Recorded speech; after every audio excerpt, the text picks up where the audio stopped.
নমস্কার। Good afternoon students. কেমন আছো তোমরা? আশা করি তোমরা সবাই খুব ভালো আছো, সুস্থ আছো। আমি সঞ্জয় ঠাকুর। আজকে আমি তোমাদের বিজ্ঞান বিষয়ে ক্লাস করাবো। তো আজকে আমাদের বিজ্ঞান বিষয়ের টপিক কি বলো তো? আজকে আমাদের বিজ্ঞান বিষয়ের টপিক হলো পদার্থের অবস্থার পরিবর্তন। পদার্থের অবস্থার পরিবর্তন, change in state of matter. এটা হচ্ছে আজকে আমাদের টপিক। তোমাদের বিজ্ঞান বই আছে, কোন চ্যাপ্টারে আছে আমি সেটা বলে দিই। হিট, অর্থাৎ তাপ বলে যে চ্যাপ্টারটা, সেই চ্যাপ্টারে এই টপিকটা কিন্তু আছে। এবং সেটা এই টপিকের ব্যাপারে যা যা পড়ানো দরকার, জানা দরকার, সেগুলি কিন্তু আজকে আমি তোমাদের বলবো। ওকে। তো ক্লাস শুরু করার আগে তোমাদেরকে বলি, যদি ক্লাস চলাকালীন এই পদার্থের অবস্থার যে পরিবর্তন এই টপিকে তোমাদের মনে কোনো রকম প্রশ্ন আসে, সেটা কিন্তু অবশ্যই তোমরা আমাকে জানাবে। ঠিক আছে, যাতে আমি সেই প্রশ্নের উত্তর পরের ক্লাসে হলেও তোমাদেরকে দিতে পারি, তোমাদের সমস্যাগুলো সমাধান করতে পারে, তোমাদের ডাউট গুলো ক্লিয়ার করতে পারে। ওকে। তো প্রত্যেকদিন আমরা ক্লাস শুরু হওয়ার আগে একজন মহান ব্যক্তির উক্তি পড়ি, তাই না? আজকেও সেই মহান ব্যক্তিটির উক্তি আমরা জেনে নেব। চলো, কি লেখা আছে বোর্ডে তোমরা আশা করছি দেখতে পাচ্ছ। লেখা রয়েছে যে though the roots of education are bitter, the fruit is sweet. Though the roots of education are bitter, the fruit is sweet. কে বলেছেন? অ্যারিস্টটল। কে বলেছেন? অ্যারিস্টটল। তো ইনি একজন মহান ব্যক্তি এবং তিনি বলেছেন, বাংলার যার অর্থ, এটার বাংলা অর্থ হচ্ছে যে শিক্ষার শিখর বা মূল যেটা, সেটা তেতো হলেও, তেতো যদি হয়, তেতো হলেও কি হয় না, তার ফলটা হয় মিষ্টি। শিক্ষার মূল বা শিকড় তেতো হলেও তার ফল মিষ্টি। এটা কে বলেছেন? অ্যারিস্টটল বলেছেন। এইটাকে এরপর আমরা একটু ব্যাখ্যা করে নেব। ঠিক আছে, তো চলো ব্যাখ্যা করে নিই। প্রথমেই বলছে, শিক্ষার শেকড় তেতো মানে কি? What does the roots of education are bitter mean? প্রথম যে লাইনটা, সেটার মানে আমরা বুঝবো। পড়াশোনা করা কখনোই সহজ নয়, তাই না? Studying is never easy. প্রতিদিন সময় মতো ক্লাস করা, বই পড়া, হোমওয়ার্ক করা, পরীক্ষা দেওয়া, এসব কাজ করতে অনেক কষ্ট হয়। Attending classes regularly, reading books, doing homework, preparing for exams all require effort. অনেক সময় খেলাধুলা বা আনন্দ ছেড়ে পড়াশোনায় মনোযোগ দিতে হয়। Often we have to sacrifice fun, play or entertainment to focus on studies. আমরা জানি এগুলো খুব ভালো করে। তাই এই প্রক্রিয়াকে অনেকেই বিরক্তকর বা তেতো মনে করে। That is why the process may feel difficult or bitter. অনেক সময় আমাদের পড়াশোনাটাকে খারাপ মনে হয়, খুব বিরক্তিকর মনে হয়, ডিফিকাল্ট মনে হয়। একটা উদাহরণ দিয়ে বলি, তুমি যদি গরমের দিনে বন্ধুদের সাথে খেলতে যেতে চাও, কিন্তু পড়াশোনার কারণে সেটা বাদ দিতে হয়, তখন পড়াশোনাটা কষ্টকর মনে হয়। On a hot day you may want to go out and play with friends, but because of studies you have to stay back and read. At that moment studying feels hard. মনে হয় না আমাদের যে পড়াশোনাটা খুব কঠিন? এই সময় যদি আমরা খেলতে যেতে না পারি, খেলার বদলে যদি আমাদেরকে পড়াশোনা করতে হয়, তাহলে আমরা মনে হয় আমাদের। এরপর বলছে পরের লাইনটা, এর ফল মিষ্টি মানে কি? What does the fruit is sweet mean? যখন আমরা ধৈর্য ধরে পড়াশোনা করি, সেই জ্ঞান ভবিষ্যতে আমাদের উপকারে আসে। when we continue studying with patience, knowledge benefits us in the future. পরীক্ষায় ভালো ফল করি, চাকরির সুযোগ পাই, সমাজে সম্মান পাই, আর নিজের জীবন সুন্দরভাবে গড়ে তুলতে পারি। We do well in exams, get better career opportunities, earn respect in society and build a good life. তাই না? তখন পড়াশোনার কষ্ট ভুলে গিয়ে আমরা তার মিষ্টি ফল ভোগ করি। when sorry then we forget the difficulties of learning and enjoy the sweet fruit of education. এটাও একটা উদাহরণ দিয়ে জেনে নিই।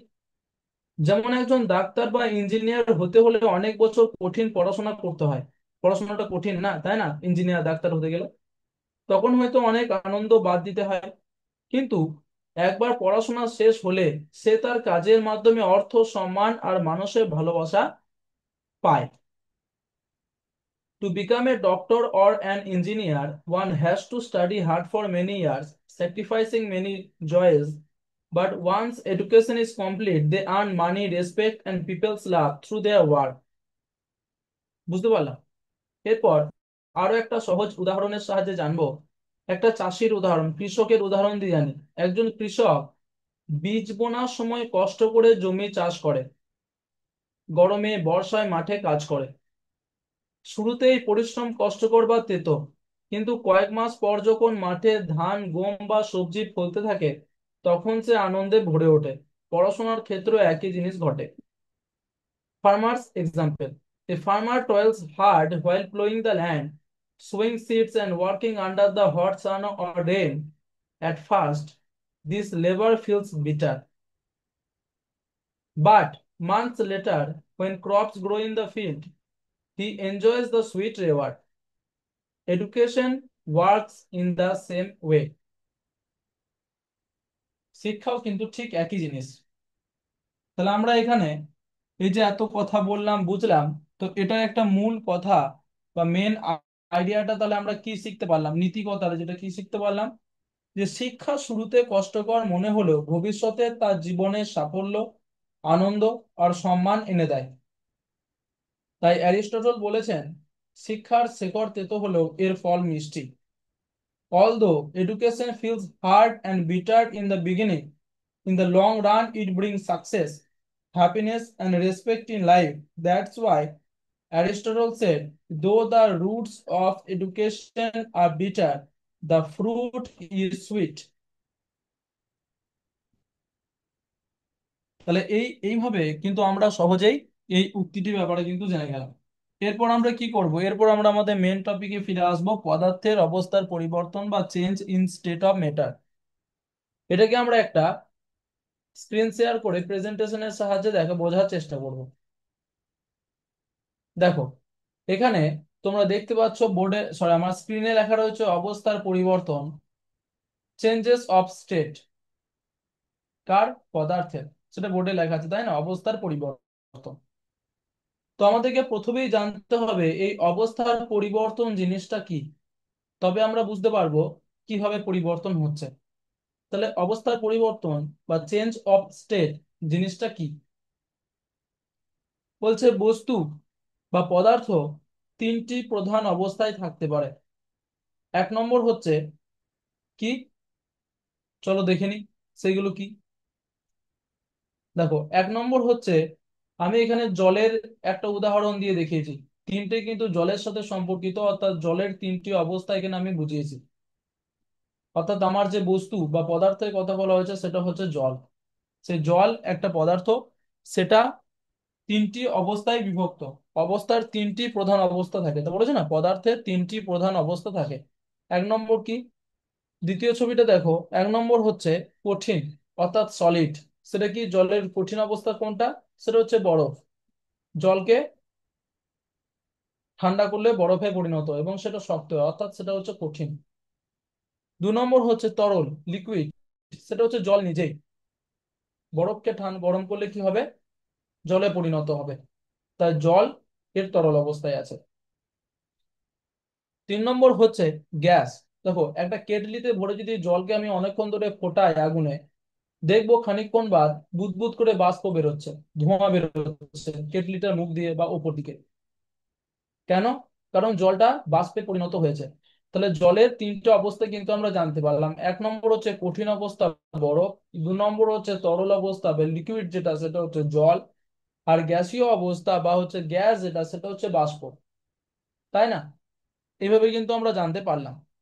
এরপর আমরা জানবো যে কি, তাপ দেওয়া বা তাপ কেড়ে নেওয়ার ফলে পদার্থ এক অবস্থা থেকে অন্য অবস্থায় পরিবর্তিত হয়, একে অবস্থার পরিবর্তন বলে। আরেকবার বলি, ভালো করে শোনো। তাপ দেওয়া, তাপ দিলে, কোনো পদার্থকে তাপ দিলে বা তাপ কেড়ে নিলে, অর্থাৎ সেটাকে ঠান্ডা করলে পদার্থ এক অবস্থা থেকে অন্য অবস্থায় পরিবর্তিত হয়, একে অবস্থার পরিবর্তন বলে। When heat is supplied or removed, matter changes from one state to another. This is called change of state. বুঝতে পারলাম? এরপর আমরা জানবো কি না অবস্থার পরিবর্তনের ধরনসমূহ, অর্থাৎ এই যে অবস্থার পরিবর্তনগুলো ঘটছে, পাঁচটা প্রক্রিয়ার মাধ্যমে কিন্তু এই অবস্থার পরিবর্তন ঘটে। যেমন বরফ থেকে জল, জল থেকে বাষ্প, আবার বরফ, আবার জল থেকে বরফ, এই যে পরিবর্তন হয়, এটা শুধুমাত্র জলের ক্ষেত্রে, অন্য পদার্থের ক্ষেত্রেও হয়। সহজ ভাষায় জলের জন্যই আমি ইউজ করবো বেশিরভাগটা। তো এই যে পরিবর্তন হচ্ছে, এই পরিবর্তনগুলো হয় পাঁচটা প্রক্রিয়ার মাধ্যমে। কেমন ভাবে হয় সেটা বলছি, পরপর বলবো। দেখো, এখানে তোমরা দেখতে পাবে যে প্রথমেই যে ছবিটা, যে একটা বরফ রয়েছে এবং বরফগুলো গলে গিয়ে জলে পরিণত হচ্ছে আস্তে আস্তে। বরফগুলোকে বাইরে রেখে দেওয়া হয়েছে ফ্রিজের বাইরে, এই কারণে আস্তে আস্তে গলে যায়, তাই না? এটা আমরাও দেখেছি। তো এই ছবিটাতে এটাই কিন্তু আমরা দেখতে পাচ্ছি। তাহলে এটাকে কি বলবো?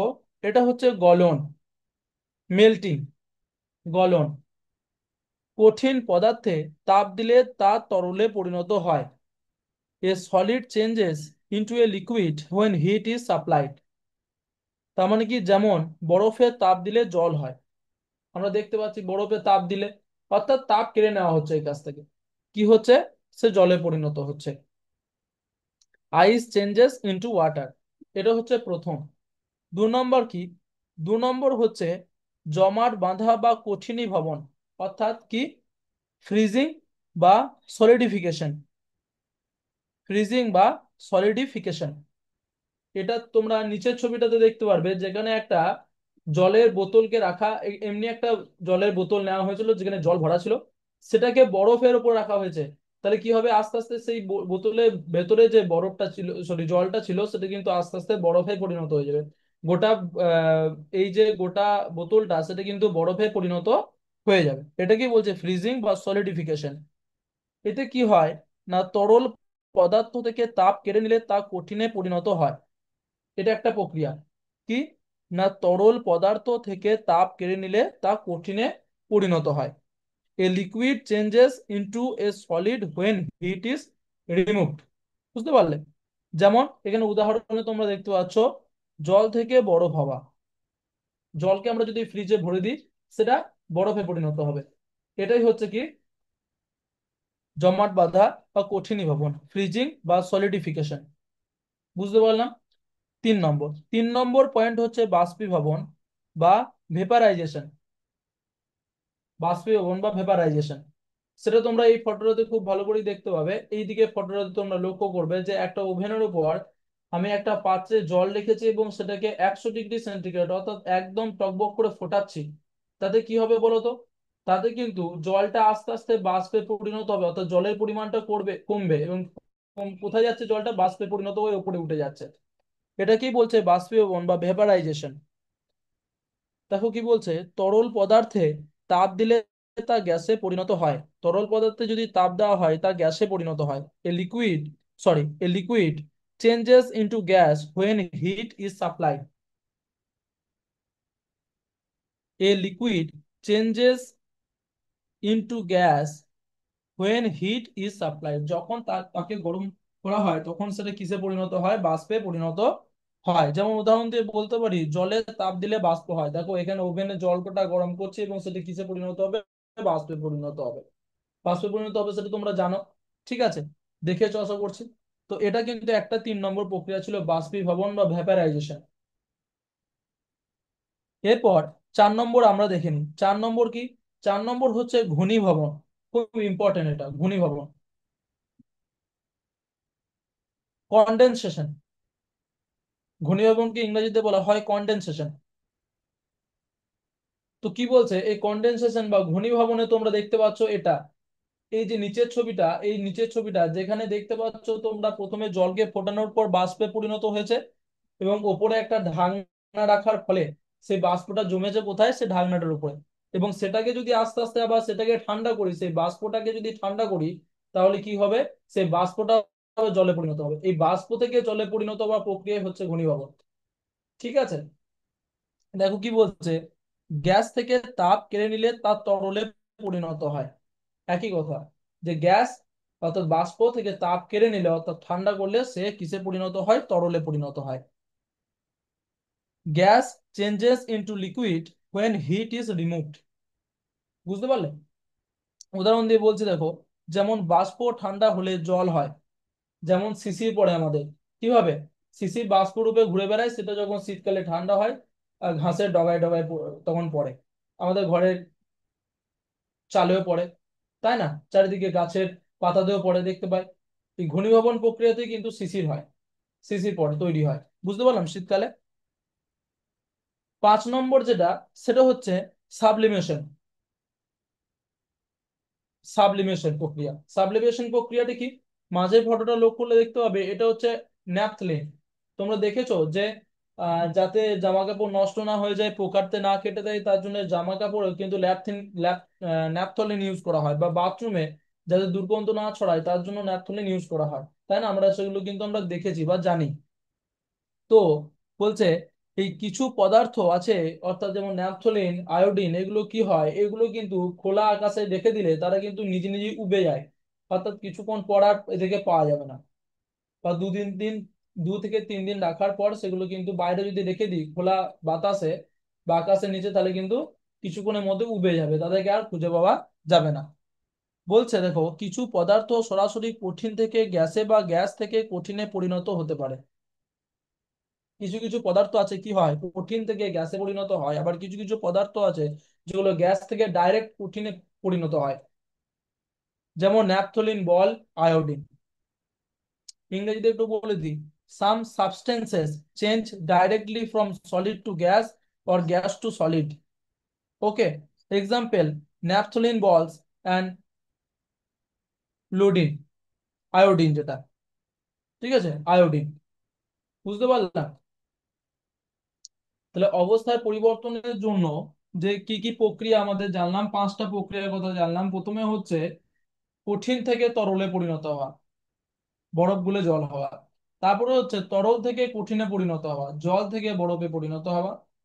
আর রয়েছে জল থেকে বাষ্পে পরিণত হওয়া, ঠিক আছে, যেমন দেখলাম আমরা এখানে ছবিতে।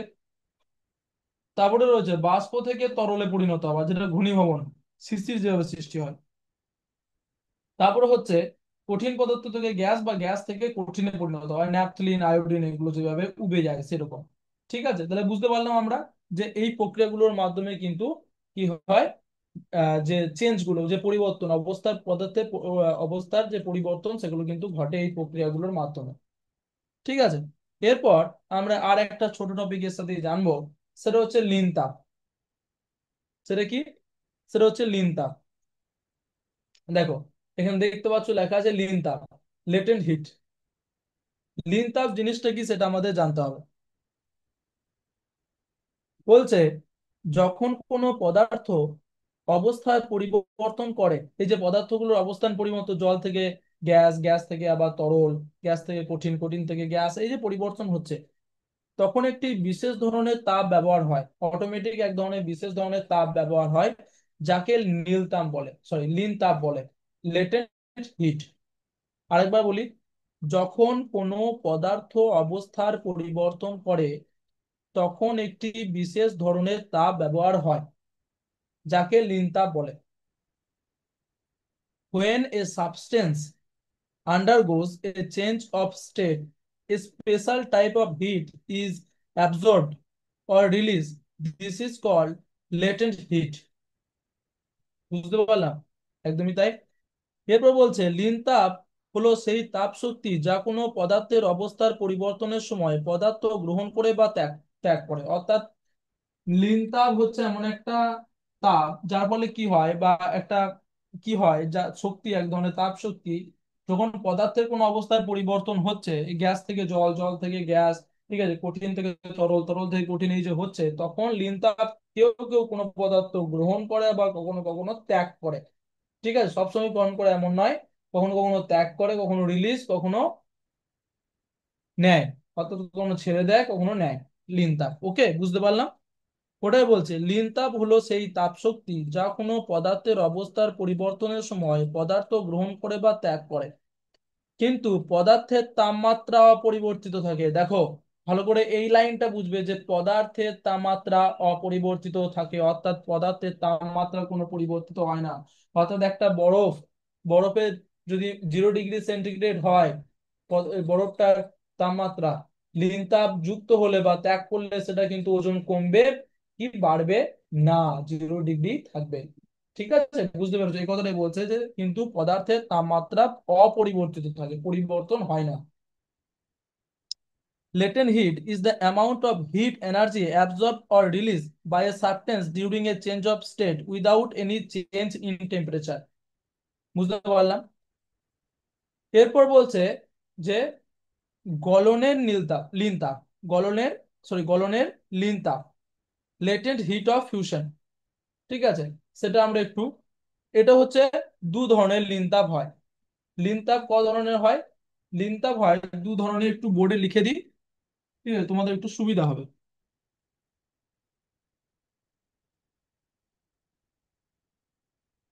এক নম্বর হচ্ছে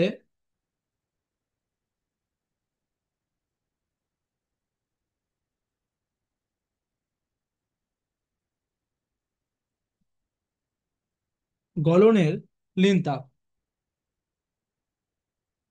ফিউশন বলে লিখে রাখি, যেটা মানে হচ্ছে লেটেন্ট হিট অফ ফিউশন। ওকে, গলনের লিনতাপ, এটা মানে কি?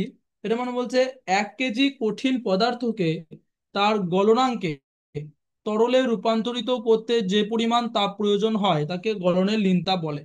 অর্থাৎ আরো সহজ ভাষায় একটা উদাহরণ দিয়ে তোমাদের বলি, এত কিছু তোমাদের মনে রাখতে হবে না, শুধু সহজ ভাষায় উদাহরণটা মনে রাখো। যদি 1 কেজি বরফকে, এখানে একটা বরফ নিলাম, যেটার, এটা একটা বরফ নিলাম যেটার ওজন কত? 1 কেজি। তাহলে এই 1 কেজি ভরের এই বরফকে, ঠিক আছে, 0 ডিগ্রি সি তাপমাত্রায় জল করতে প্রায় কতটা? 336 কিলো জুল তাপ লাগে। একে যদি জলে পরিণত করতে যায় তাহলে কত জুল তাপ লাগে? 336 কিলো জুল। কে যে লিখলাম, হ্যাঁ, কিলো জুল, এটা বুঝে নেবে একটু, কিলো জুল। 336 কিলো জুল তাপ লাগে। এই যে তাপটা, এটাই হচ্ছে লিন তাপ। এটা হচ্ছে গলনের লিন তাপ। কেন গলন, কেন বলছে? গলে যাচ্ছে, বরফ থেকে জলে পরিণত হচ্ছে। আর একটা হচ্ছে, সেটা হচ্ছে বাষ্পীভবনের লিন তাপ। 2 নম্বর হচ্ছে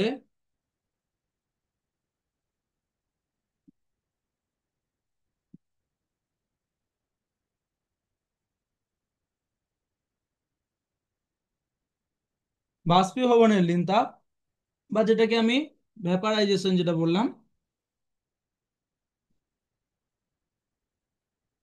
আশা করছি তোমরা বুঝতে পারছো। তো এখানে কি হয়?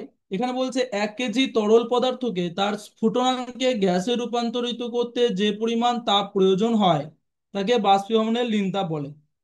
আর এটাকে একটা এক্সাম্পলের সাহায্যে বলি। ধরো 1 কেজি জল, একটা এরকম একটা পাত্রে জল নিলাম, কত কেজি? 1 কেজি জল,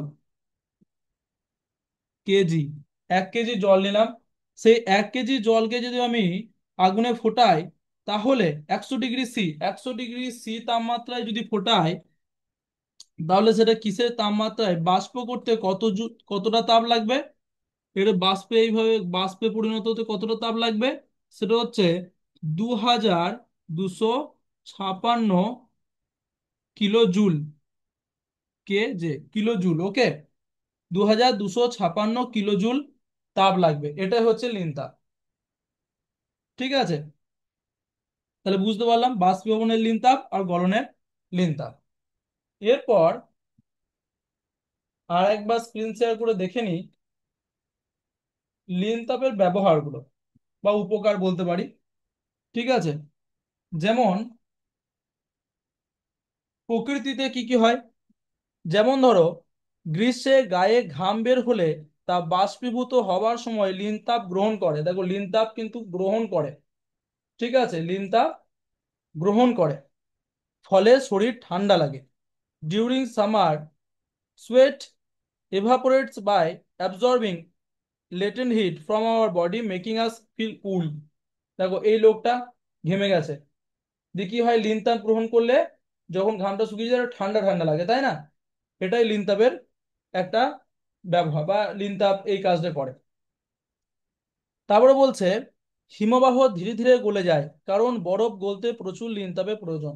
দেখো এই হিমাবহ, এত এত হিমাবহ আছে বরফের দেশে, হঠাৎ করে গলে গেলে কি হবে, একদম পুরো গোটা পৃথিবী জলমগ্ন হয়ে যাবে, জল চলে আসবে, একদম জল হয়ে যাবে, তাই না? কিন্তু এগুলো অনেক সময় লাগে, কিসের জন্য, এই লিনতাপের জন্য। তার জন্য কিন্তু জলস্তরটা বাড়ছে না। আবার এখানে দেখতে পারো কি, ফ্রিজ, এসি, এতেও কিন্তু লিনতাপের ব্যবহার হয়। ঠিক আছে, এগুলোতে কিন্তু লিনতাপ ব্যবহার হয়, লিনতাপের কারণে কিন্তু ফ্রিজে কি হয়, বরফ জমছে, ঠিক আছে, এসি থেকে ঠান্ডা হাওয়া বেরোচ্ছে, এসবের কারণে। তাহলে বুঝতে পারলে কোথায় কি ব্যবহারগুলো, আশা করছি বুঝতে পারলে। এরপর আমরা একটা ছোট ওয়ার্ড ওয়াল করে নিই, দেখি তোমরা কতটা কি এই টপিকে আজকে জানতে পারলে।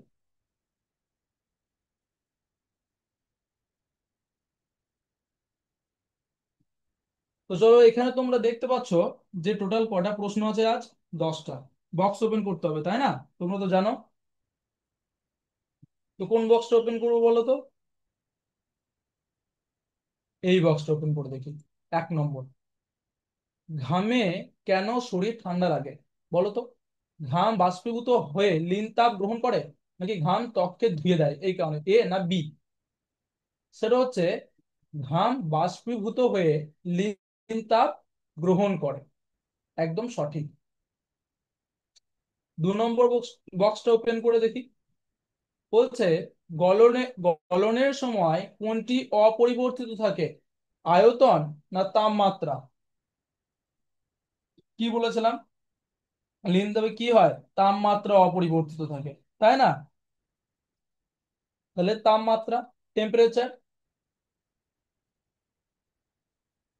3 নম্বর, 0 ডিগ্রি বা 0 ডিগ্রি সি তাপমাত্রার বরফ গলে জলে পরিণত হতে যে তাপ লাগে তাকে কি বলে, গলনাঙ্ক নাকি লিন তাপ?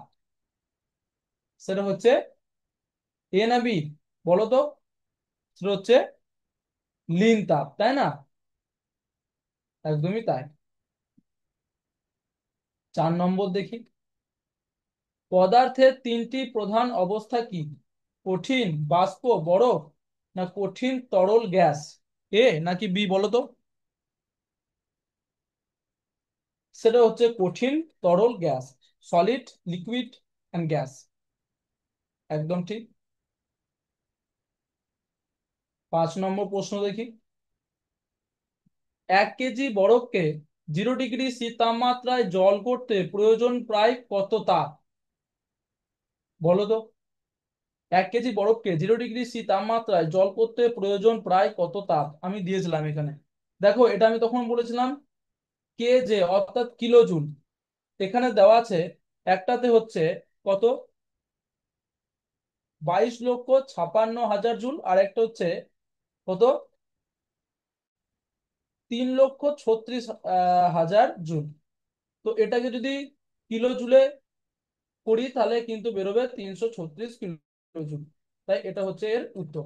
ওকে, এরকম ঘুরিয়েও অনেক প্রশ্ন আসতে পারে, মনে রাখ, খেয়াল করবে তোমরা। 6 নম্বর প্রশ্ন, জল ফুটতে শুরু করার পরও তার তাপমাত্রা 100 ডিগ্রি সি এর বেশি হয় না কেন? কারণ, 1 নম্বর বলছে কারণ জল তাপ শোষণ করে না, নাকি বি, কারণ সমস্ত তাপ লিন তাপ হিসেবে ব্যবহৃত হয়। লিন তাপের কারণেই কিন্তু জল 100 ডিগ্রি সি এর পর আর গরম হয় না, আর তার তাপ বাড়ে না। ঠিক আছে, তো লিন তাপের কারণে বি, দেখো ঠিক হয়ে গেছে। 7 নম্বর কোয়েশ্চেনটা দেখে নি। 7 নম্বর কোয়েশ্চেনে বলছে সরাসরি কঠিন থেকে গ্যাসে পরিবর্তনকে কি বলে, গলন না সাবলিমেশন? সরাসরি কঠিন থেকে গ্যাসে, ডাইরেক্ট কঠিন থেকে গ্যাসে, যেমন উদাহরণ বলে দিই, একটা হিন্টস দিয়ে দিই তোমাদের। যেমন বললাম ন্যাপথলিন, ঠিক আছে, তো ওটাকে কি হয়, বা কর্পূর, এগুলোতে কি হয়, একদম কঠিন থেকে গ্যাসে পরিণত হয়ে উবে যায়। তো এটা হচ্ছে সাবলিমেশন। 8 নম্বরটা দেখে নি। বাষ্প থেকে জল হওয়া হলো dash. The process of turning steam into water is dash. গলন না ঘনীভবন? বলো তো। গলন হবে কি? গলন তো হবে না। গলন মানে গলা। বলছে কি বাষ্প থেকে জল হওয়া? না, সেটা হচ্ছে ঘনীভবন। 9 নাম্বারটা দেখে নি। তরল থেকে গ্যাসে পরিবর্তনের প্রক্রিয়াকে কি বলে? গলন না বাষ্পীভবন? তরল থেকে গ্যাসে পরিণত হওয়া, বাষ্প, বাষ্পে পরিণত হচ্ছে, তাহলে বুঝতেই পারছি এটা হচ্ছে বাষ্পীভবন, ইভাপোরেশন। শেষ, 10 নম্বর কোশ্চেন। বরফ গলে জল হওয়া কোন প্রক্রিয়ার উদাহরণ? বাষ্পীভবন না গলন? বরফ গলে জল হচ্ছে, তাহলে কি? এটা হচ্ছে গলন, তাই না? মেল্টিং, বি একটা। দেখো ঠিক হয়ে গেছে। তো এরপর আমরা একবার উত্তরগুলো চেক করে নিই, ঠিক দিয়েছি নাকি ভুল। দেখো উত্তরগুলো তোমরা সব দেখতে পারবে যে এখানে কিন্তু প্রত্যেকটা উত্তরই আমরা ঠিক দিয়েছি। ভুল হলে কিন্তু এখানে ক্যাচ কুচ থাকতো, তাই না? কাটাকাটি কাটাকুটি থাকতো। কিন্তু সব এখানে কিন্তু উত্তর ঠিক দেওয়া আছে। তো এইভাবে কিন্তু আমরা আজকে পদার্থের অবস্থার যে পরিবর্তন, change in state of matter, সেটা কিন্তু আমরা আশা করছি তোমরা বুঝতে পেরেছো। ঠিক আছে। তো এই বিষয়ে যদি তোমাদের কোনো প্রশ্ন থাকে অবশ্যই সেটা কিন্তু জানাবে। ঠিক আছে, যাতে আমি পরের ক্লাসে হলেও তোমাদেরকে সেটার উত্তর দিতে পারি। তো থ্যাংক ইউ, আজকে ক্লাস এতটাই অবধি। জয় বিদ্যাশক্তি, জয় ভারত, জয় হিন্দ।